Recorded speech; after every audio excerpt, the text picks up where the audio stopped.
to the DolphinsTalk.com podcast, the most listened to daily Miami Dolphins podcast on the internet. Miami's got the Dolphins, the greatest of all. Come on, Dolphins fans. Time to fins up. We're in the air, we're on the ground, we're always in control. And when you say Miami, you're talking Super Bowl. Cause we're the Miami Dolphins, Miami Dolphins, Miami Dolphins number one. Miami Dolphins, Miami Dolphins, Miami Dolphins number one.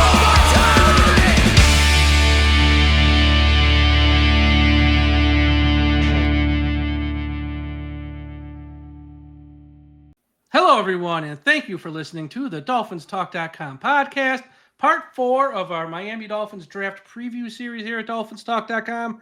I am your host, Mike Oliva, joined by Dante Colonelli, 33rd team, All Dolphins SI, writes for us here as well at Dolphins Talk. Dante, how are you today? I'm doing all right. It's been a eventful Tuesday. It has. We are recording. We are recording this on Tuesday. It's going to drop on Wednesday. So at the top of the show, we'll talk Ramsey. But before I get to that, a shout out. First off, anyone here watching on YouTube, please be sure to smash that like button. Smash it right now. Also subscribe to the channel. And I want to give the shout out to the sponsor of today's show, Caneswear. Go to the website, caneswear.com, for the best and most affordable Miami Dolphins apparel on the internet. If you need a new jersey, possibly of a new player, if you need a new hat, jacket, t-shirt, hoodie, shorts, swimwear, socks, anything with the Miami Dolphins logo on it, caneswear.com is the website. They ship internationally as well. They also have stuff for the Miami Heat, the Miami Marlins, Florida Panthers, Miami Hurricanes. They also got Florida State and Florida merchandise in there. They are your one-stop shop for all things Florida, South Florida, and Florida sports apparel, especially for the Dolphins. Like I said, the best Miami Dolphins apparel and the most affordable. The website, caneswear.com. Also, Dolphins Talk Extra, $3 a month. It's the best $3 you'll spend. Patreon.com/Dolphins Talk, private message board, bonus podcast about the Dolphins, not about the Dolphins, as well as contests where we give away autographs and bobblehead dolls and really cool stuff. And if you're signed up for Dolphins Talk Extra, you're automatically entered to win. So patreon.com/Dolphins Talk. All right, like I said, we are recording this on Tuesday evening. The Jalen Ramsey news broke this morning. The Miami Dolphins, they have mutually agreed with Ramsey to consider a trade, which is code for we're trading his ass, whether now or after the draft post June 1st. Ramsey's gone. I guess, what are your first thoughts when you heard the news, and how is this going to affect the upcoming season? I guess safe to say, if you want to call it a retool, soft rebuild, you call it whatever you want. We're in a rebuild at the end of the day, and this is more about 2026 and beyond than 2025, and I would assume you agree. Yeah, I think my immediate reaction was to the news. I just felt like it was really strange. This team, as much as I want to say it's a rebuilding year, it's a retooling year, and I don't necessarily disagree with that, but this is somehow a team that is operating like it's a rebuilding year and also not, right? If this was a blow it up situation, you don't bring back Mike McDaniel. You don't bring back Chris Greer. But then you look at the way that they've attacked free agency, the way that Chris Greer spoke at his press conference on Tuesday, talking about how this team has 10 picks and they think this draft class is really good and it aligns with a lot of their needs and blah, blah, blah. That sounds like a team that's rebuilding. But why are you bringing back Mike McDaniel? Chris Greer releasing a statement saying, I'm not happy with the status quo. We can sit here and dissect every move that the Dolphins have made this offseason. Whatever you want to say about it, whether it's good for the long-term health of the team or not, this team's worse than it was last year, right? Significantly. I'm not again, that might be good for the long-term health of the Miami Dolphins. I'm not saying it isn't. I'm not even saying I'm against some of the moves that they've made moving off some of these players for the long view. But you have a head coach and a GM who I think probably need to win football games this year. And so that's why I felt like it was very strange. Now, the Ramsey thing, what does it mean for this season? He is arguably the best player on the team.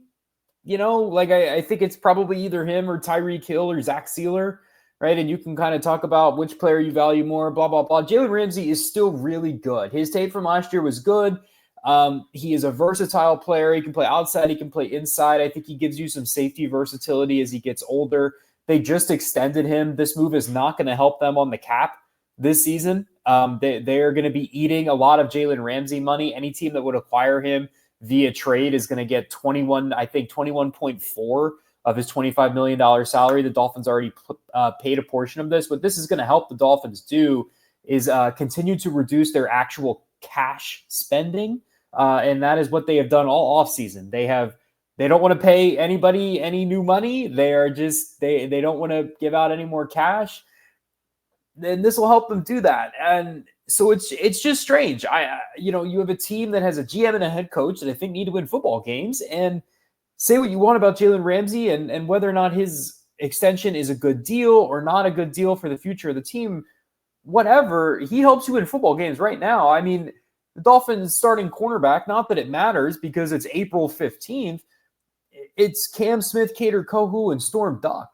Those are the cornerbacks Ethan Bonner. For the Miami Dolphins. They got Ethan Bonner. Ethan Bonner's probably CB4 still. And so it's just like, again, it's April, right? So I'm not going to sit here and be like, it's a disaster, whatever. It's just, that's not the way I'm built. But this is very strange to me. I don't really know how you justify the Dolphins being a better football team without Jalen Ramsey, other than they just get to the season and guys are way better than we think they are, right? Like that's the only way that this works out in the short term. Well, it all comes back to the classic line, which he did not use on Tuesday. You're more worried about, insert the name of the position, than we are. And that's probably, I think there's a couple things here. Number one, mixed messaging. I always say it's about the Dolphins. They say the right thing in the moment. After the season, status quo is not good enough. Oh, fans go, okay, we're going to go get them next year. Okay, status quo. They'll say the right thing, but then you look at their actions, and clearly status quo is fine. If not, we're going to take a step back and get worse. But they said this, mixed messaging there. And plus, you said you think they have to win games. I'm not so sure that they have to win games to keep their job. I think Mr. Ross is very comfortable with who he's comfortable with. And I think Mike McDaniel, I don't know the man, never met the man. Seems like an easy guy probably to work with.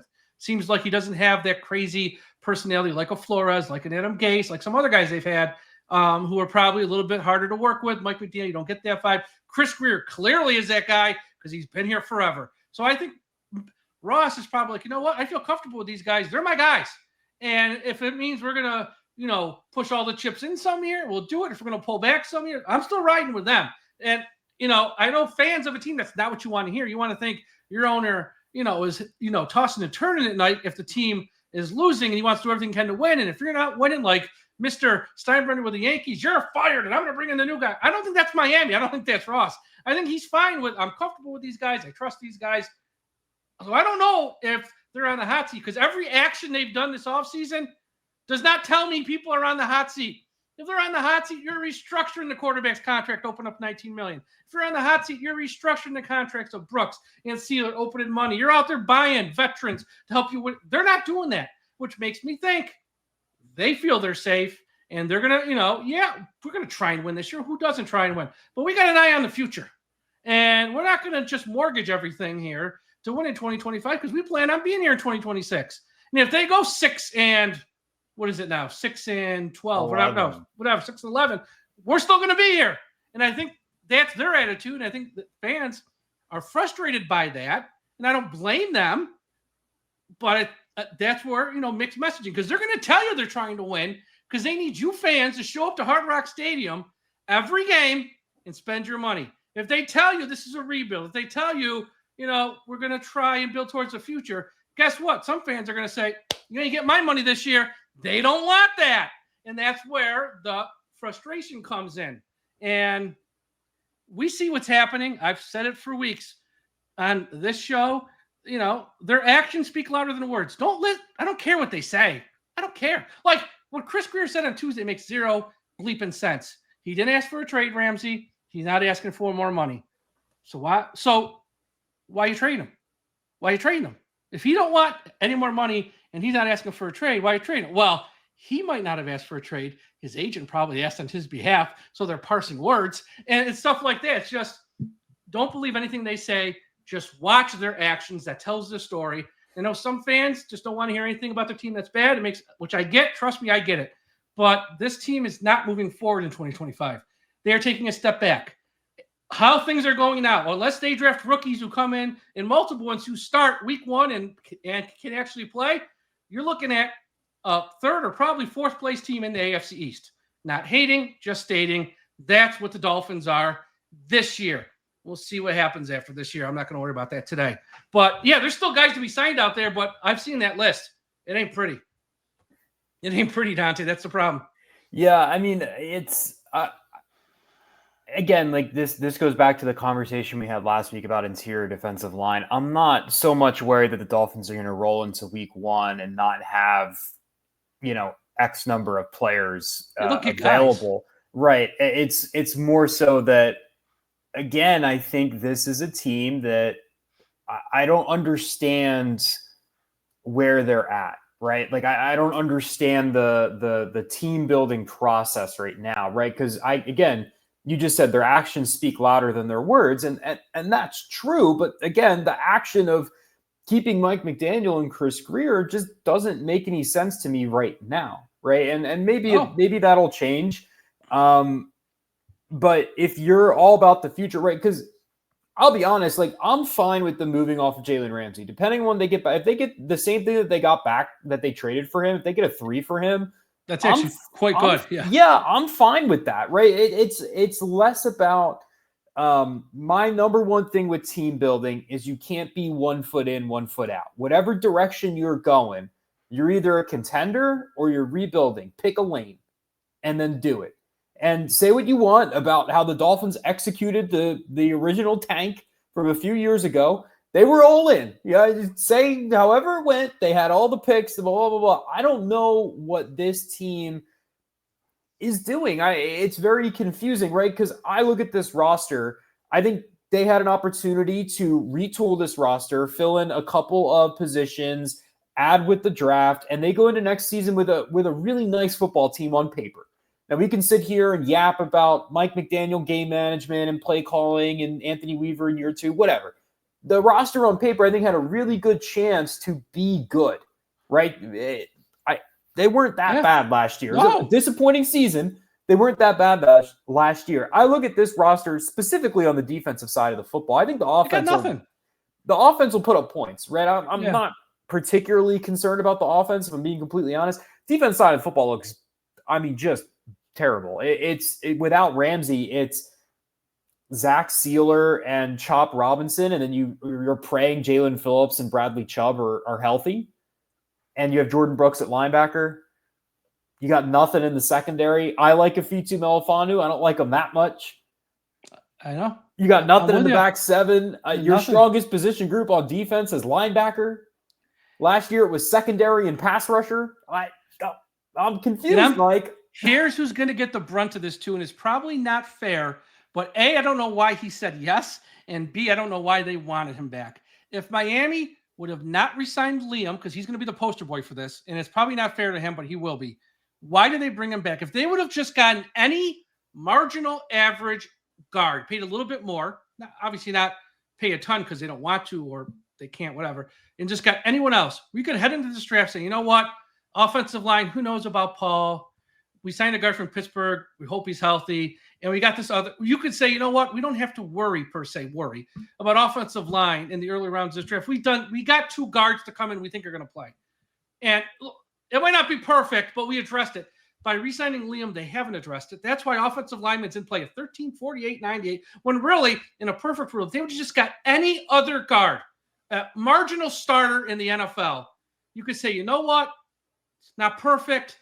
But now we can focus the draft on fixing the defense in the early rounds, and we can put off offensive line to the middle or late rounds when they didn't do that, which I think drives fans nuts because now the offensive line, which has been an issue forever, it's still in play in round 1. It's in play in round 2 because no one wants to see Liam start. We've seen the story. We know how it's going to end. I don't care what they say. Well, he's only here to compete. You got nobody else. Who's he competing against? And if they wait till, and then say this draft falls away, you take a corner in round 1, you take a safety in round 2, you take a nose tackle in round 3, and you take your first offensive lineman in round 4 or 5 when you got those picks. You're talking about the Solomon Kinleys of the world. Is he going to, whoever that type of player is, when you're taking offensive lineman around 4 and 5, are they going to come in and truly compete with a guy? Say what you want about Liam, who's been in the league forever, has a ton of experience. Even though he stinks, he'll probably outclass a rookie taken in round 4 or 5, and he's going to win the job. And then they'll stand up there with a straight face and say, well, he won the job. Yeah, gets 2. I think offensive line is going to come on May 1st. I think it's going to be post-compensatory Sheriff pick. or Will Hernandez. Sheriff, Will Hernandez. That's kind of what I gleaned from Chris Greer. Should be talking today. Like I think that one and one of the position groups we're going to talk about tonight are going to be post probably safety. Yes, additions. Yeah, I agree. All right, let's get into that because that's what everyone tuned in for. We all got our Ramsey stuff out of our system, or at least I did. I feel better. Okay, cornerbacks. We're starting there.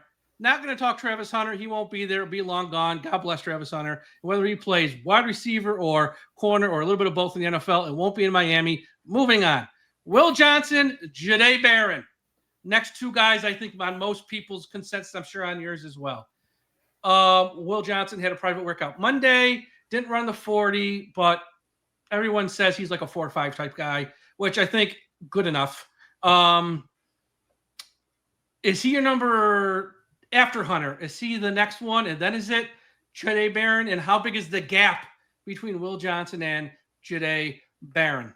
Yeah, so it's a good question. If you're asking me in a vacuum, there's a big gap. But if you're asking me for the Dolphins specifically, so if I filtered my board to account for scheme, there is not a big gap between Will Johnson and Jahdae Barron for the Dolphins specifically. I think when you look at these 2 players, they're both really, really strong, instinctive zone cornerbacks, and that's exactly what the Dolphins are looking for. I think Will Johnson gives you a little bit more ability to play some man coverage stuff, so he's going to rank a little bit higher in a vacuum for me. But I think when you look at what Barron can do for the Dolphins from a versatility perspective, again, becoming even, this was poignant before the Jalen Ramsey news, it's even more poignant after. I think Barron gives you a little bit of something in outside corner. I think he can play in the slot. I think you can play him in some kind of, some box safety looks at free safety if you really want to.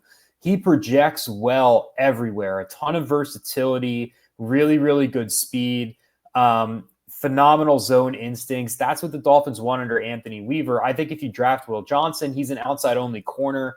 But again, really good ball skills as well, really good zone coverage instincts. I think a lot of people are making a big deal out of what happened this past season. He had the turf toe during the season, and then he had the hamstring at the end of the season, and that's kind of what has kept him out of the pre-draft process. So he hasn't run, didn't see him at the Senior Bowl or anything like that. I believe he did some jumps at his pro day, and they weren't typically encouraging. I believe they were below the 20th percentile off the top of my head, which isn't great.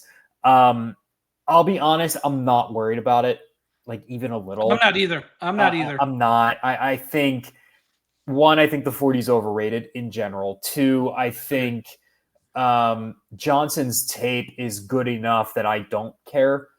So I'm going to release my top 200 without scheme filters, right? So this will not be a Dolphins specific board. Will Johnson's going to be a top 5 player overall in this class for me. I think he's one of the 5 best players in the class based off film. You have a player with an extremely clean projection, decent size, good movement skills. I think he looks fast enough on tape. I didn't really have speed concerns. He's not a blazer, right? I think Barron probably beats him in a straight race. And if that matters to you and that's the differentiating factor, that's fine. What I would tell you, though, is I think I hinted at this last show. I originally leaned Will Johnson for the Dolphins as my preference. And I did an article for Dolphins on SI a few weeks ago where I broke down Barron versus Johnson. I went into the article thinking, okay, I like Will Johnson more in a vacuum, better tape, blah, blah, blah. When you lay out the argument for the Dolphins specifically, I actually think Jahdae Barron makes a little bit more sense just because I think he gives you a little bit more versatility. And if the Dolphins do care about speed, whether I think the 40 is overrated or not, they care about that on offense and defense. Jahdae Barron gives you a little bit more than that than Will Johnson. So there's not a big gap between these players. I would lead Barron for the Dolphins. And predictively, I do think he's the pick at 13 if the draft were today. I agree. I think he would be the guy off the board for them, assuming that he's there at 13. I think they'd actually pass on Will Johnson to take him. But these are the two guys, and I would imagine you agree that I think are the favorite at 13. Whatever order you want to put them in, I think that 13th pick is going to be a cornerback, and these are the two who have the talent and should be on the board when the Dolphins pick. Yes, I totally agree. I guess there's a world where they're each gone by pick 13. I don't think that'll be the case, though, but there is that world out there. Because I do think a team like the Saints could take one, and I think a team like San Francisco could take one. So I do think that could happen, but I don't. It's possible, yeah. Will Johnson, when it comes to the time, here's the way I feel. Yes, if you run a 4-4, great. If you run a 4-3, even better. If you're running a 4-5, it's good enough in the NFL at certain positions, and I think that's one of them. Wide receiver, corner. If you're a 4-5, I mean, really, people talk about like he's slow. Like, folks, it's a 4-5. It's good enough. When you're wearing pads in the heat of a game, that's good enough. And if that's what he is, a 4-5 runner, who cares? It's fine. And I think he would have come back from the first injury last year if Michigan was any good. They weren't. So what's the point of coming back? I get it. And like you, I did pretty much no research on Chide Barron until like less than a month ago. And when I started doing research on him, I fell in love with the kid. I'm like, this kid's great. He can play nickel, and he can play outside, and he's got speed, and he plays close to the line of scrimmage at times. And he shows, like, I love him. So if it's either one of those guys, really, to me, you can toss a coin. I'm a happy fan of the Dolphins if that's the pick at 13.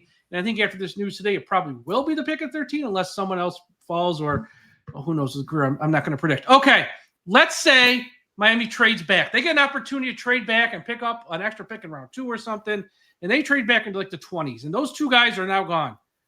Maxwell, Hardison, cornerback, Kentucky's there. I think most people would say he's probably the next in line. I don't know if he's yours. Would you have a problem with Miami taking him if they move back into 20s and get an extra pick in round 2 or 3, whatever? Yeah, I'd have a big problem with that. I don't Okay, like good. Maxwell Harrison late in the first round. I like Maxwell Harrison at pick 48. You can talk me into that. That would still be a pretty lot of mocks have him going late round 1. Yeah, I don't think he gets there, but he was injured last year as well. And I think I went to the Senior Bowl kind of expecting to see him dominate that event, and I thought he was okay. I didn't like the 2024 tape, but he was dealing with an injury, and I get it. And there's some flashes on the 2024 tape. It's not bad tape. I like this player. That would just be a little bit rich for me. I think the technique isn't always what I want it to be. I felt like a lot of the ball production was a product of bad quarterback play, less so of great cornerback play. Harrison has good ball skills. I think he can produce, some turnovers at the NFL level. Again, I don't think this is a bad football player, but I'm much lower on him than where he's going in mock drafts. I think the Dolphins can get a better player if they were to trade back than taking a player like Maxwell Harrison.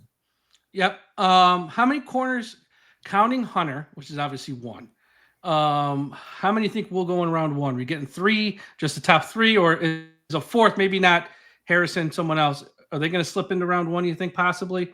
4, maybe?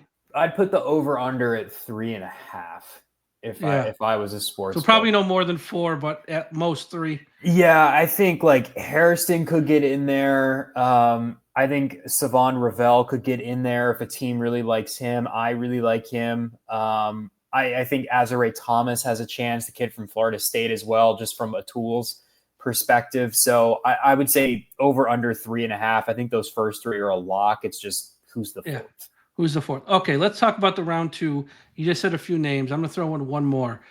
Trey Amos as well from Ole Miss. Thomas, Florida State. Ravel, East Carolina. Between those 3 and Harrison, how many you think are possibly there at pick 48? And who? Probably 1, if I had to guess. That's why they almost have to take one in round 1. Yeah, it's tough because I do think corners are going to fly off the board at some point. I think it depends. I like this group right here, like this top 6, 7. I like this group a lot. I like this cornerback class in general, and I think this top group is really strong. I think when you look at someone like Savon Ravel, this is a player with first round tape. This should be a top 20 pick in the class based on tape. But he tore the ACL this year, and he played at East Carolina, right? So that's going to push him down the board a bit. If he's there at 48 and you didn't take a corner at 13, I would run the car to the podium so fast. I think he's got an opportunity to be one of the best corners out of this class. Trey Amos is another name that I would be really, really high on at pick 48. I like him a lot. If he's still there. Amos to me is just like really solid. I don't know that he's going to be like this star CB1 type of player, but I think you put him at CB2, almost kind of like Kendall Fuller earlier in his career, right? Like Fuller's just been a really solid, good starting corner for an extended period of time. That's what I see in Trey Amos. I see a player who has played in a lot of different schemes. He has experience in zone. He has experience in man. He has really good ball skills. He's smooth. He's fast. Not a tremendous athlete, but a good one. Not perfect technique, but it's solid, right? Just a really well-built, well-rounded football player. So I really like Trey Amos. We talked about Harrison. Azrae Thomas is super physical, super long. He's a beat you to the crap at the line of scrimmage, press man coverage player. I don't like the way he changes directions sometimes. I think the long speed's a bit of a question mark. I don't like the ball skills either. My biggest pet peeve with corners are guys who don't find the ball. It's really hard to find the ball from trail, but Thomas to me is in a lot of positions to where he can find the ball. He's not in a compromised position, and he's just too worried about beating the crap out of the receiver to turn around and find the football. That's a huge pet peeve of mine. Thomas does that a lot.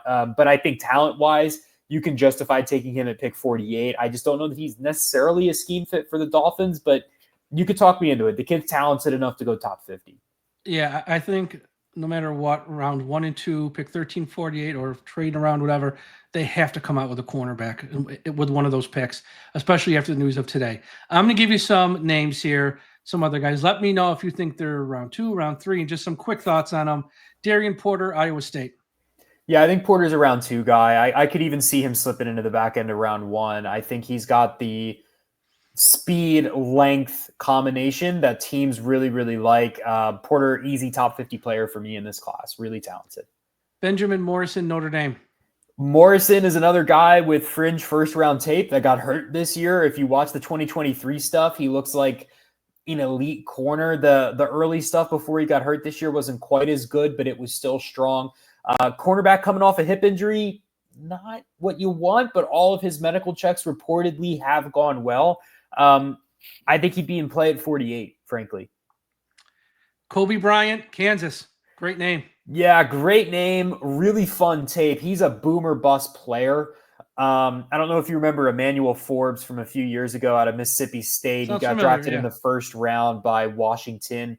Had a ton of interceptions, really, really lanky frame. Kobe Bryant looks like a street lamp on the field. He's real tall, but man, is he lean. We got to add some girth to my man's frame, but he's really smart. He's instinctual. He's a playmaker. He wants to bait quarterbacks into bad throws. That does lead to some explosive plays. He doesn't always make the play. So to me, he's a boomer bust guy. I don't know if I'd look at him at 48. He'd be like a trade up from 98 candidate or a move back from 48. Dorian Strong, Virginia Tech. Strong is interesting. I don't know where he goes. So if he might be there at 98 just because I think he's really unspectacular, but I think he's solid. Like to me, he is a really nice contributor for you. I think he could be a cornerback 2, maybe a cornerback 3. He's a zone corner, so I think he fits the Dolphins scheme. He's smart. He moves well enough. He's got enough size. Just not overly fast, not a ton of ball production, doesn't have the big splash plays. I don't know how much upside is there, but I think he's a really nice, solid prospect. He's kind of like, I don't know, B+ Trey Amos, which is still a good player to me. Yeah. If he's there at 98, I would like that a lot. If you move up from 98 into like the 70-ish range, I'd like that a lot too. Last one I got for you, Jacob Parrish, Kansas State. Yeah, dude, Jacob Parrish rocks, dude. This guy, he's so fun. He is real small, but God, is he a pest. I mean, he's annoying as hell. He beats receivers up early in routes, plays the ball well, really, really physical, but he's fast. He changes directions really well. He's actually a top 50 player on my board. I think he's really, really strong for his size. I think he's probably a slot player at the next level, but he does have the tenacity to play outside, right? If you're going to be small and you're going to play outside, you got to be, you can be annoying as all hell. and I do think Parrish has that. So I like him as an inside-outside guy, although I would probably project him to the slot. I think at 48, he would certainly be in play for me. All right. Any other names I didn't mention? Sleepers, guys you like, maybe guys flying under the radar. Give me a few other names here at corner. Yeah, I'll give you a few. One is Zav Frazier from UTSA. I think he's firmly a day 3 guy. He's a total project, but simply put, they just don't really build people with his level of length and speed. He has some of the best ball plays in this entire class. I mean, just running all the way across the field to make plays on the ball. Awesome recovery speed. He's 6'2", 186 pounds. That's 95th percentile height, 14th percentile weight. So he's lean. You got to put some weight on him. He's got an 80 and a 1/8 inch wingspan. That's 95th percentile. The dude is long. He's tall, and he ran a 4.36, which is 94th percentile. He's day 3. He's a project. You got a lot of work to do. Give me the long, Grim Reaper dude who runs a billion miles an hour on day 3. Great on special teams year 1. He'll be great on special teams. That's the type of player I like. On the completely other end of the spectrum, I have Quincy Riley here from Louisville, who I don't really think had a great year film-wise this past year. But if you go back to 2023, you see a player with inside-outside versatility. I think he's got some zone usage that could be appealing to the Dolphins. I like him better in the slot. He's 5'10", 194 with a 75-inch wingspan. That's 22nd, 37, 36 percentile. So he's a bit slow. He did run a 4.48 40-yard dash, which is 65th percentile. He's got some speed. 2024 tape, didn't love it. I think he's a day 3 player, but I think he could be a solid contributor for you in year 1. You can kind of develop him into your starting slot long term. Okay. So that's the cornerback spot. Let's move on to safety. And I do want to mention at his press conference today, again, I'm not putting any weight into this.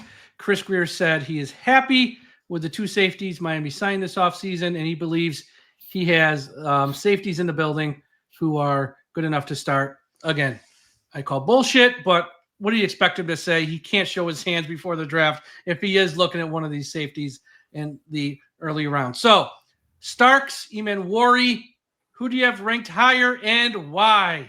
So this one is much easier for me than the Barron Johnson combo. I think Malachi Starks is better. I do. I don't really. The only thing that Nick Emanwari does better than Malachi Starks is run fast in a straight line.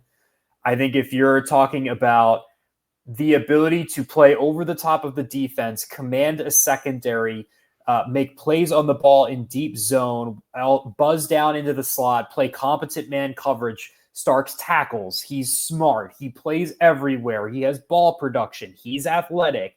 He's well built. He has speed. When you're a scout, your job is to see if prospects check boxes first and foremost before you watch the tape. It's what does this guy bring to the table? Starks checks every single box you could possibly imagine. He played in an NFL caliber defense with other NFL caliber players. He was a 3-year starter at the University of Georgia. He was a true freshman, and Kirby Smart said this guy is a starting player at the University of Georgia, and they won the goddamn national championship that year. I don't usually get hung up on that stuff, but Starks is just one of the cleanest prospects to me in this entire class. Now, I'm also not going to sit here and tell you that his 2024 tape is what I wanted it to be. It was not. His 2023 and 2022 tape is better. I think you saw a player who was asked to play a little bit too much from the slot. I think that can be a part of his game. You can ask him to do that, and God, looking at the Dolphins cornerback room, if they draft him, he's going to have to do it. But I don't know that that's his best place to be, right? You can put him there, specific matchups, schemes, whatever.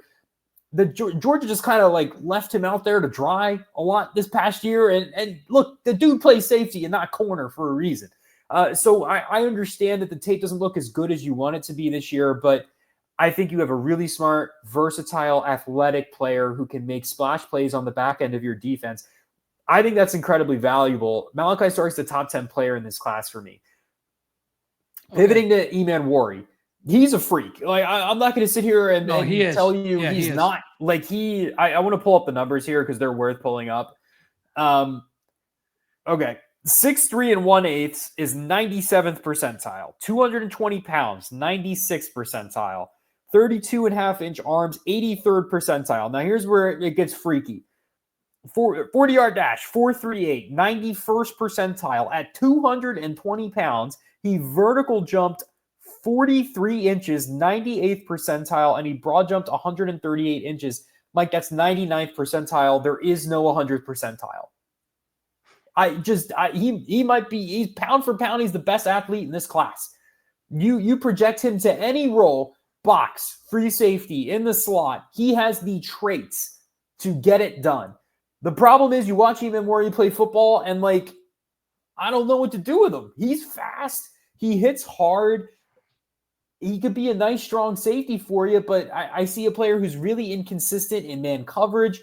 I don't like him in deep zones. I think he's got to be like buzzing into the box for you, playing as almost like a sub-package linebacker or like a robber in the middle of the field. He doesn't have a lot of pass rush production. I think you can use him as a blitzer, but the thing is, I think you can use him anywhere. He's got the traits to do that, but I don't like betting on players who don't have a position. I don't like it. I don't know what you do with Emmanwori. Now, look, Anthony Weaver did a great job with Kyle Hamilton. Now, I would tell you that Kyle Hamilton absolutely had a position coming out of Notre Dame, and it was criminal that he fell to Baltimore, but it's the same type of player, like stylistically, really long, fast, instinctive safety player. So if the Dolphins ended up taking Emmanwori over Starks, it wouldn't shock me. Like, he feels like the type of player that this group would gravitate toward, but I really like Starks better. I just think he has a higher floor. I think he does more for you long term. There's a lot less risk involved, and I think there's plenty of upside in Starks' game. But look, Emmanwori could be Derwin James. He doesn't look like Derwin James right now, but him and Kyle Hamilton are really the only players built like that who play at safety. So there's a chance that he just becomes an all-pro player. I'm just not overly confident, or I'd say I'm not confident enough to take that player in the top 15. That's a late round 1, early round 2 player to me. Okay, which leads to the next question. Say the 2 corners are gone by 13. Again, not impossible. Would you be okay, obviously not with Emmanwori, with Starks being the pick at 13? Yeah, no, I'd be fine with that. And look, if they took Emmanwori, I don't think it would be a bad selection either, right? Like, I wouldn't hate it. You know, it's a rebuild year. He's got a year to find a position. He's a talented player, right? Like, it's not like I don't think Nick Emmanwori's bad at football. Like, this is not the Patrick Paul conversation that we had last year. Like, it's like he's fine. I would prefer Starks. I think Starks at 13 would be a much better pick, but I'd be fine with Emmanwori as well. I mean, they can use him, you know, just as a guy who runs around and makes plays. Like, they need that. They don't really have nothing going on defense right now. Yeah, and actually, PFF, once again, take it for it's them. They have him as the 3rd safety in this class, not even the 2nd one, Emmanwori, which leads to my next question. Because I think those 2 both will go round 1. Are there any other safeties that will go round 1? I would be really surprised if another safety went round 1. All right. So leads me to the next guy. The guy I probably like the best. And again, I don't know if Chris Greer would take a corner round 1, safety round 2. Me, I have no problem with it because, again, we have a million holes. You might as well just start filling them any way you want to fill them. Xavier Watts, Notre Dame. Does he make it to pick 48? And your thoughts on him? I really like this kid. I like Xavier Watts too. He's a top 20 player for me in this class. So I actually have him as safety 2 over Nick Emmanwori as well. I really, really believe in Watts' instincts. I just think he's smart as hell. He won the award for the best defensive player in the country 2 years ago. He has led all college football players in interceptions the past 2 years. He makes so many plays on the ball. He is so smart. He breaks downhill. He closes gaps in zone. I think the reason that Watts could be there at 48, and honestly, I could see him even falling past that. He is small. He is limited to being a free safety. This is not an overly versatile player. You don't really want him in man coverage. I like his willingness to defend the run. It's not an effort problem. He is willing to hit. He is willing to tackle. He's just tiny. He's small. He doesn't have a ton of length. He doesn't have a ton of weight to bring guys down. You saw, I think it was in the national championship, I think he made a one really nice tackle, and then he got blown up by Judkins, I think, at another point too. Yep. So you kind of got both ends of the spectrum there with Watts. But I think when he brings you as a player over the top who can make plays on the ball, to me, that's the most valuable thing that a safety can do. Watts gives you that. So I really like Watts. I think I'm higher on him than pretty much anybody, I think, at this point. He's my safety too. So if he's there at 48 and they take him, I mean, I'd be over the moon. Yeah, I am with you on Watts. I just think, once again, there, not just as a player, intangibles you have to factor in, which I think sometimes Miami doesn't do enough of. You got to factor in intangibles. And I think Watts brings a couple of those to the table. That's why I like him so much. I'm going to give you some names. Let me know if you think they'd be a smart pick in round 2 or pick 98 or later. Kevin Winston Jr., Penn State. Yeah, so I'd consider him in pick 48. This is a traditional box safety. This is a strong tackler, close to the line of scrimmage, long, fast, hard-hitting player. You don't really want him playing over the top. He's not like this elite coverage player, but I think when he gives you he's one of the best tackling safeties I ever scouted. If I remember correctly, off the top of my head, he had like 1 missed tackle in 2023. I'm going to actually see if I can pull it up because it's either 1 or 0, which is insane. He broke his leg, right?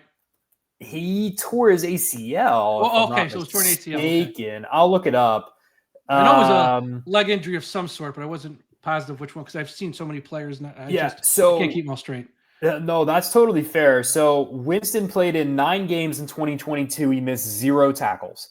He played in 13 games, 506 snaps. In 2023, he missed 0 tackles. Give me this guy. Yeah, he's one of the best tackling safeties I've ever scouted. Just long, fast, and yeah, he did partially tear his ACL in week 2 against Bowling Green. All the medical rechecks I've read on Winston have been good. I really like him in pick 48. I think the problem that I have with every strong safety is that I think they already have the starting strong safety in the building, and I think all the backups are also strong safeties.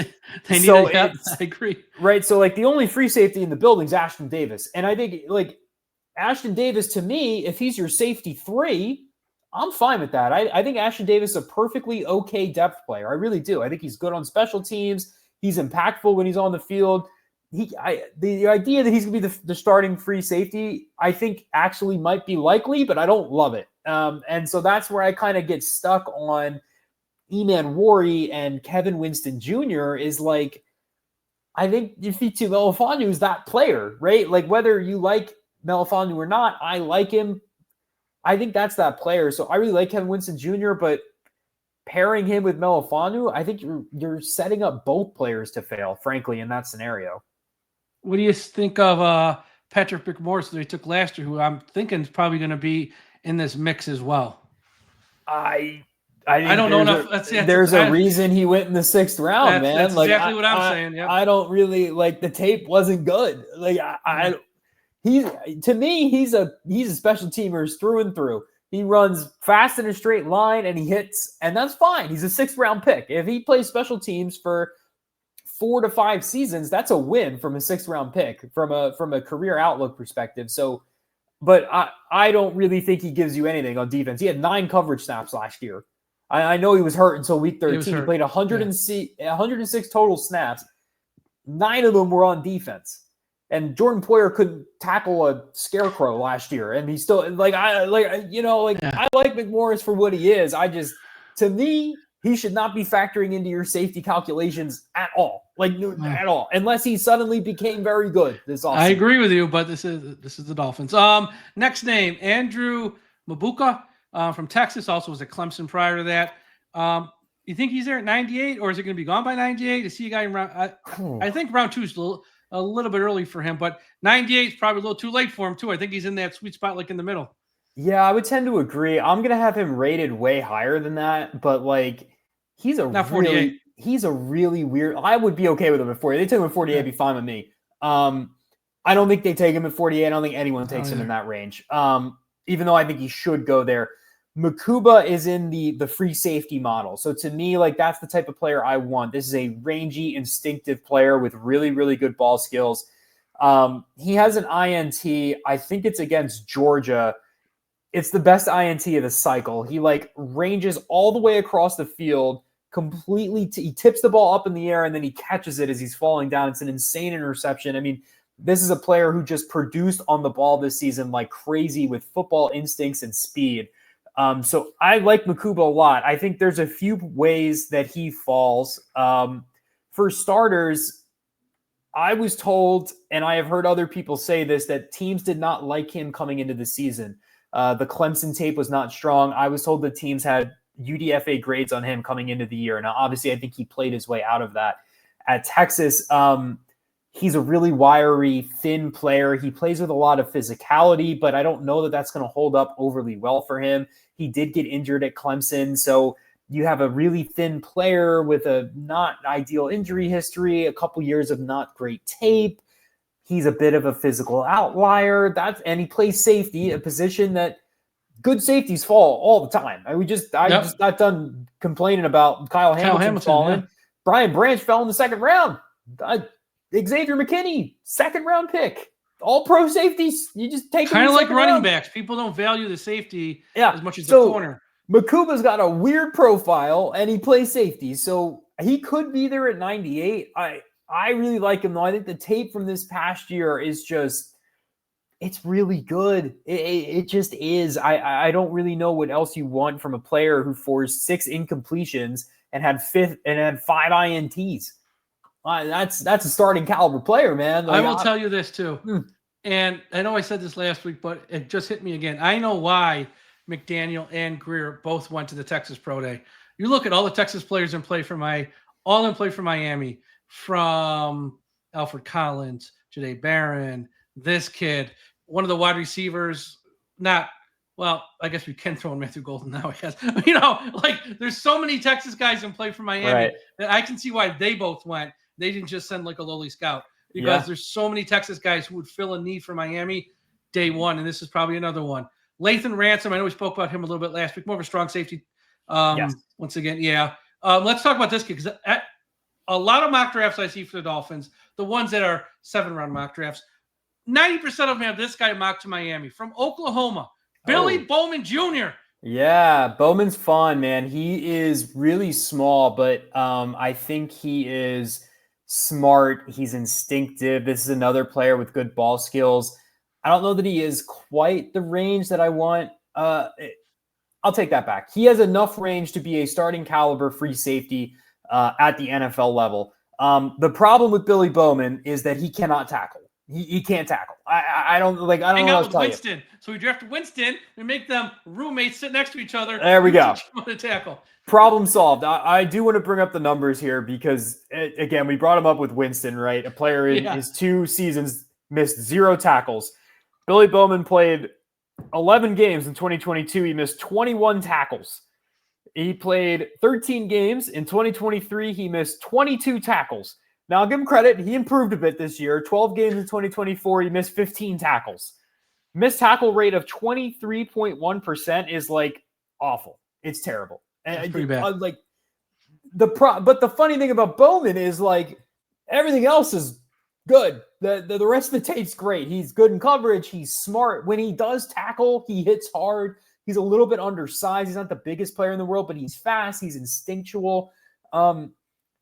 If they take him at 98, I'd be fine with it. I really would. I think he's talented enough to get there. You kind of are going to have to live with a little bit of boom and bust on the back end. I don't think the tackling is going to get a lot better. It might get a little bit better, but you just have to hope that his plays on the ball outweigh the times where he comes close to the line of scrimmage and just whiffs in the hole. That's what you're getting with Billy Bowman. I like the player, though. If he's there at 98, I'd be into it. I think that's a decent spot for him. So essentially, if he was a player in Major League Baseball, he's going to hit you 196, but at 25 home runs and knocking 80. You just got to hope, though. Just love those times he's 25 homers, but he's going to hit 196 the rest. That's essentially who he is. If you get that guy at 98, okay. Well, I was thinking later than 98 even, because I've seen him go, like I said, their mocks, take them for what they were, are round 4 or 5. I've seen him go to Miami, not even 98. But again, once you get to those rounds, you take a chance on traits and hope you can coach them up some. So I get it. 2 more names. Sebastian Castro, Iowa. Have a Castro in Miami. That's going to be an interesting life for him if he's drafted there. Sebastian Castro, Iowa. See where my mind goes? There you go. Yeah. Sebastian Castro is, I think, my lowest rated safety in this class. I have a 4 on him. really, I think what you're getting with him is you're betting on those intangibles that you talked about earlier. This is a multi-year starter who played in an NFL defense around a lot of other NFL players. He is smart. This is a player who relies on his football intelligence to make plays. I don't see a ton of upside. He doesn't have a lot of size. He's not fast. All of his plays on the ball are like, oh, he guessed correctly because he's smart. But I'm going to be honest, I don't know that he's fast enough to convert those plays into turnovers at the NFL level. To me, Castro is like 135, 116 guy who I think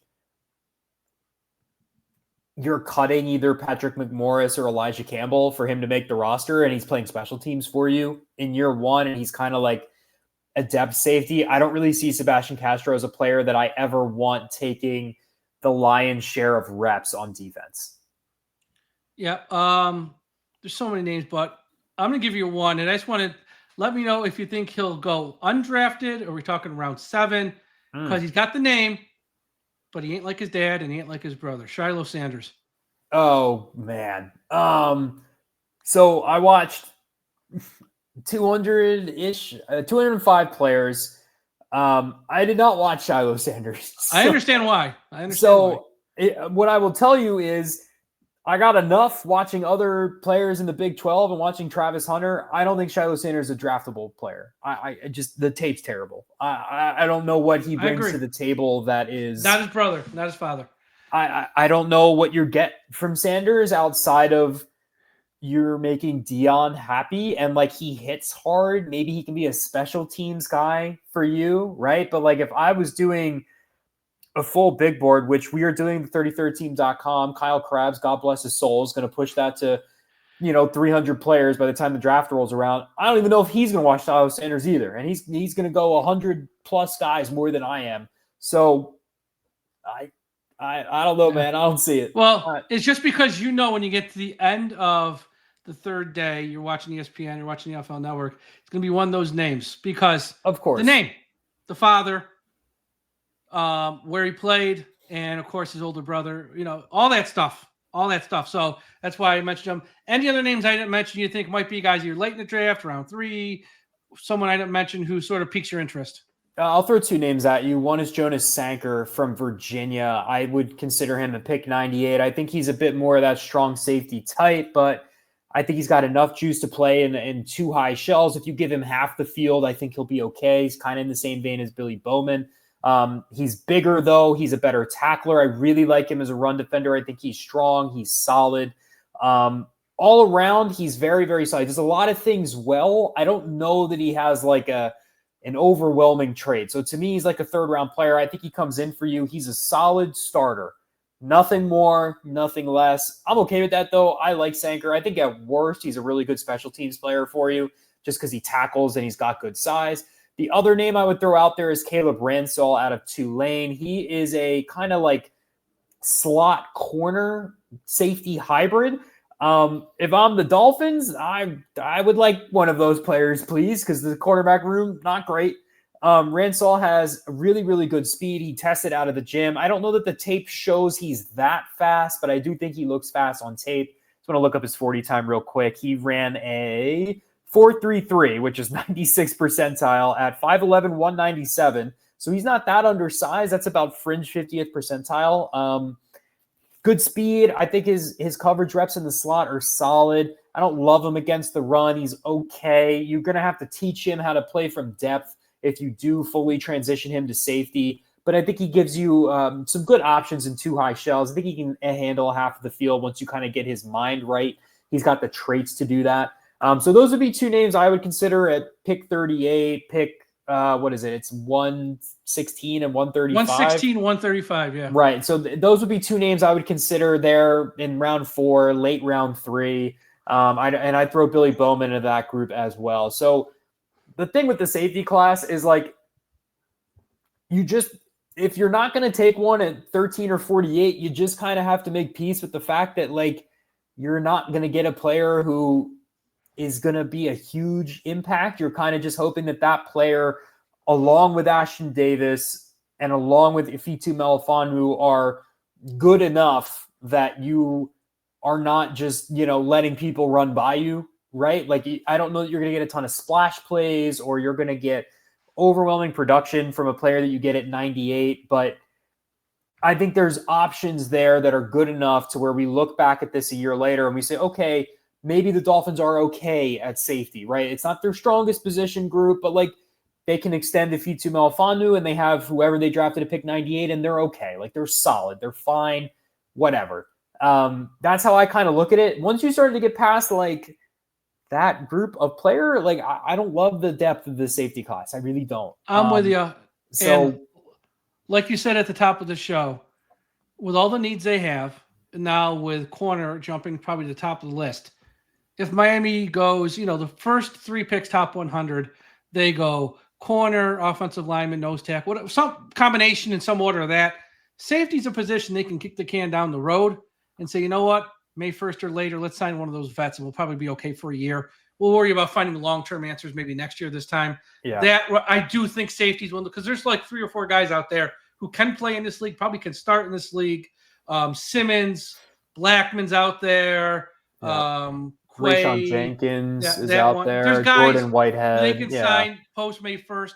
And look, they cannot fill all these needs in one draft. I know 10 picks, but really, once you get even past 116, to me is kind of the limit. After 116, you're picking guys who are practice squad, bench, special teams.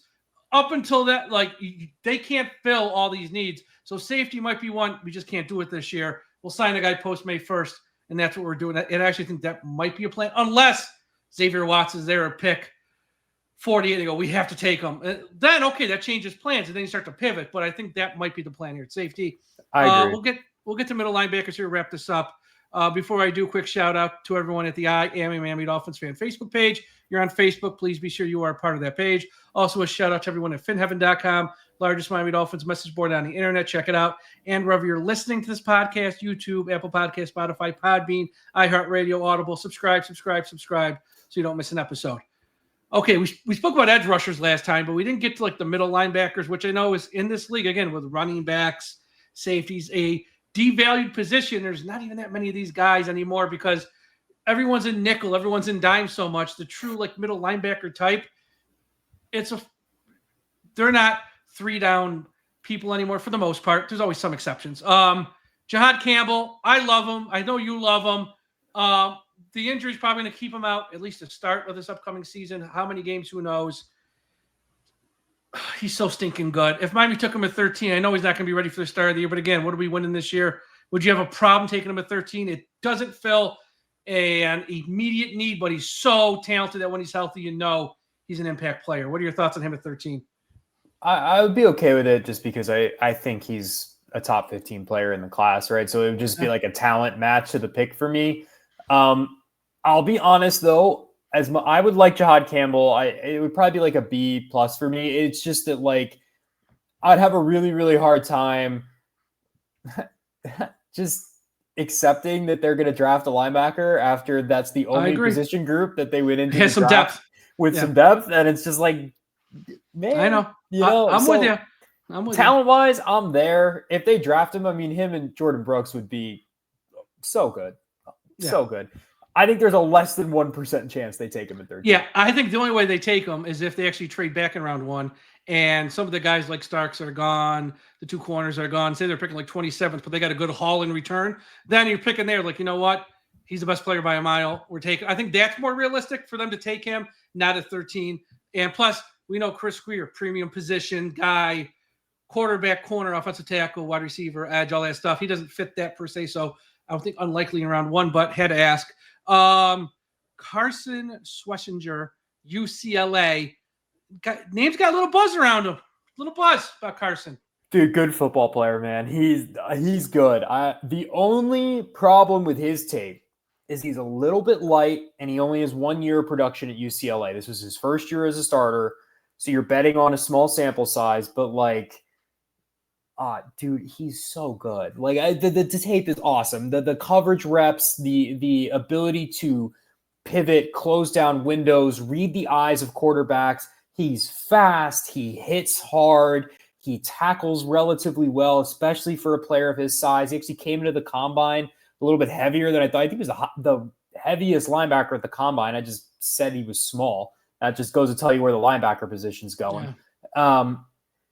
He's great. So to me, honestly, like this is a 2 linebacker class, in my opinion.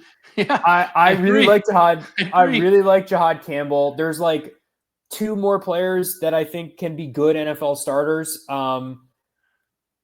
But to me, it's Campbell and it's Schlesinger. Like I think both those guys go top 40. I think both those guys start for a long time. I think whoever takes them is going to be really happy. Before the Dolphins signed the 3 linebackers that they signed, I was screaming about Schlesinger at 48. So it's not going to happen. No. He's a good player, though, man. Schlesinger, they're not the same type of player. But watching him, I get the vibe I got when I watched Andrew Van Ginkel at Wisconsin. He's just always around something happening. Whenever something's happening on the field, he's just around him. You know who we comped him to at 33rd team? Sean Lee from Dallas. Yes. Yeah, just a guy who's just like always around the ball. Always around the ball. When something's going on, he just happens to be there. Yep. And there's something to be said for that. I'm not even going to ask you some of the names I got. You said there's only 2 more names. Just tell me the 2 names and go. Okay, so the other 2 guys I kind of like. Demetrius Knight from South Carolina. That's one of the 2. Okay, so I had that one. I think he's long. I think he's physical. Not the best in coverage. Still needs 25 to years old, keys. too. 25. I was about to say he's an older player. This was a 6th-year player. Now, from an intangibles perspective, read some interviews, listened to him talk. Guy was door dashing on the side to support his family while he was playing football. He worked his way all the way up from a lowly recruit, bounced around. Movie. That's a Disney movie. Yeah, made it in the SEC. I don't know, man. Like that's kind of nice. The tape is okay. The tape is fine. And I think, at 48, maybe a little bit too rich. 98, I don't think he gets that far. I think he's going to be in that like 60 to 70 range. The last name that I think can be a starting linebacker long-term is Danny Stutzman from Oklahoma. That's the other one I had. All right, well, there you go. Those are my top 4 linebackers. Boomer Sooner. Can't play in coverage, but great against the run. Yeah, he's fast. He runs downhill. He can deconstruct blocks. He slips through. I think he could be a starting linebacker for you that, like, you're fine with. I don't think he's ever going to be like a Pro Bowl or an all-pro player, but he's an NFL starter to me. The rest of the guys, like, I think can give you something in specific roles, like Jeffrey Baza from Oregon, Samuel Mondin from Georgia, Shamar James from Florida, I think are coverage players. Barrett Carter from Clemson's another one. Like those 4 guys to me, if you put them in coverage, I think they give you a lot of juice. I don't think they give you a ton in other areas. Chris Paul Jr. is a run-only defender, and I don't know that I love him either. He's got good instincts, really good effort. I think he'll be a great special teams guy, like core special teams player, Chris Paul Jr., but like on defense, I don't love it. And then there's just like a bunch of guys who I think are pure special teams guys. Like it's to me, it's a 2-player class, and then there's 2 other guys who I think are fine, and the rest of the class are just like guys I would throw a flyer at on day 3 and see if they develop. That's it. This is the one position Miami really doesn't need much help at, because how Miami addressed the linebacker position, I wish that's how they address the offensive line. Just get a bunch of guys like Brett, Willie Gay, and some other guys. Just throw them out there. We're going to throw a few guys and hope one of them can kind of start and stick, and one of them is like a halfway decent backup. But they didn't do it with the offensive line, but they did it at linebacker. And again, they got something there, so I don't think any of these guys are going to go. I will say, though, if the Dolphins draft Kobe Bryant, and Chris Paul, best basketball team in the NFL off names. There we go. Okay, 2 things before we wrap up. Did you see who Miami is having in? Because we spoke about this name a few weeks ago. Who they're having in for one of their pre-draft visits is the name. Was so disappointed. We said, what the hell happened to this guy? And again, if they take him with one of their picks around 7, I'm not going to be disappointed because I still am holding on to like 2% hope this guy can refine the magic. Ollie Gordon Jr. Right. Round 7, we got 3 picks. I don't know if he's going to be gone by then, but if he's there with those 3 picks, I'm taking a flyer, hoping this guy can just find the magic. That's fine. No, I mean, look. I still believe in Ollie. If you find 2023 Ollie Gordon, let me know, man, because that dude was a good player. That's what you're hoping for. Scratch off lottery ticket. Yep. Last thing, and this one's caught me off guard, I will admit, and I've done not as much research as you or Krabs and stuff, but I do my share of research, and a name that's getting a ton of buzz is Colston Loveland, to the point Matt Miller, ESPN, smart guy, respected guy, does this year round, has him 6th overall in his top 600. I heard last week on Sirius XM NFL Radio, I'm always listening to Moving the Chains, Jim Miller, Pat Kerwin. Pat Kerwin's not run drafts, but he's been in the room for many years for drafts in many NFL front offices. They have him 7th overall in theirs. They did a mock draft in round 1. They actually had Miami taking him at 13. After the news with Hill broke, they said, you can't trust Hill anymore. You need a pass catcher. This guy's the 7th best guy in this draft. You're getting him at 13. I don't care. You do it. I wouldn't agree to that, but okay, I get their point. 6th overall, 7th overall. Colston Loveland buzz it's Colston Loveland mania right now with some of these draft guys who I respect and trust. I forgot. I can go back and listen. Where did you have him? They have him higher than Warren. Both of those guys have him higher than Warren.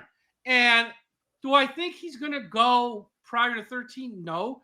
Could he be gone by 14? Yes. I think there's some buzz around Colston Loveland. Where are you on him again?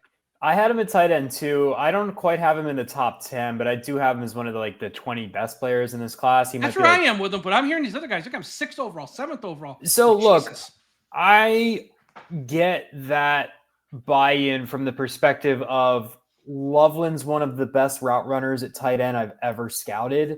Just from a pure technical movement skills perspective, he runs, just such good routes, dude. He's so clean in and out of his breaks. He's really smart. I get it. The blocking is fine. I don't think it's great. I think it's fine. I like Warren more. I just think I do too. Yeah. But again, I think both those guys are elite, maybe not elite. They're both really good tight end prospects. So I understand the buzz. I don't think the Dolphins are going to take him at 13. No. It's not even about that. Because that's how they had it per se, but it's more about they got this guy top 10 player overall, 1.6. I said 1.7. I haven't seen him in that lens. I've seen you, top 20. He'll go, his high end is probably Indianapolis a pick 14, low end 22, 23 ish in that range. I think that's still probably where he'll end up going. But again, draft night, if Warren goes 7 to the Jets or 8 to the Panthers, whatever, could Colston Loveland go borderline top 10? Wouldn't shock me anymore. I would have been shocked a week ago. Now I wouldn't be shocked if that happens. No, me neither. Chicago takes him at 10. Okay, I kind of get it. He's talented enough. I think it's just, do you value the tight end position enough? Is that a position that you care about enough to take that high? And then you have to think about how does he repay that investment, right? One of the reasons that it's so hard to value tight ends is because they're usually the 3rd best pass catcher on their team. The reason Brock Bowers paid back that investment so well last year is because, Las Vegas don't got no one else catching the football out there.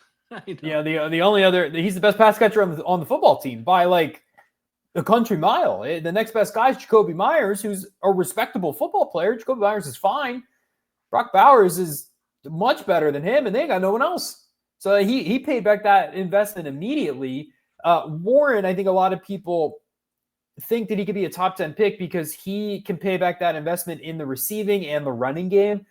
And I think Loveland gives you a little bit of that. I think he's a inline player. I think he can block. I don't know that he's going to give you as much as Warren personally, but there are really smart people who look at Loveland's size and what he was asked to do at Michigan. Let's match him up versus safety or linebacker, and he's going to beat that guy right open middle of the field. And there are some people who think he's actually a better blocker than Tyler Warren that I respect because they think that his usage in that pro-style Michigan offense will better prepare him for what he's doing in the NFL. So I'm not overly surprised that a lot of people really like him. I don't know about top 10's a lot. I agree with tough, you. But I agree. He's good. But again, he's very good. I still say 14 Colts, I think, are getting one of these 2 tight ends.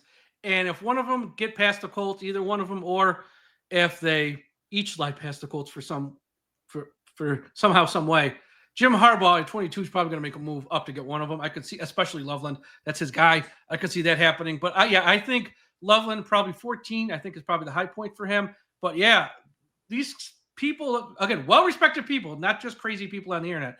They love this kid. And there's a lot of buzz. And last name who's got a lot of buzz going the other direction, who I think is going to fall, McMillan, wide receiver, Arizona. Oof.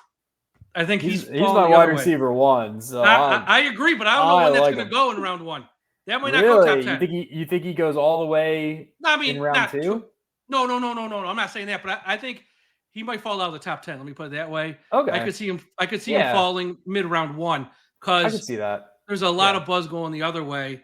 What was it tonight? ESPN today. Peter Schrager said, one of the people saying some stuff. He goes, a lot of buzz that he takes some plays off, not out there. He's not focused every play, and he's hearing things that is not all teams. Of course, it only takes one team to love you, which is scaring off some teams. But I've heard some other things about him as well.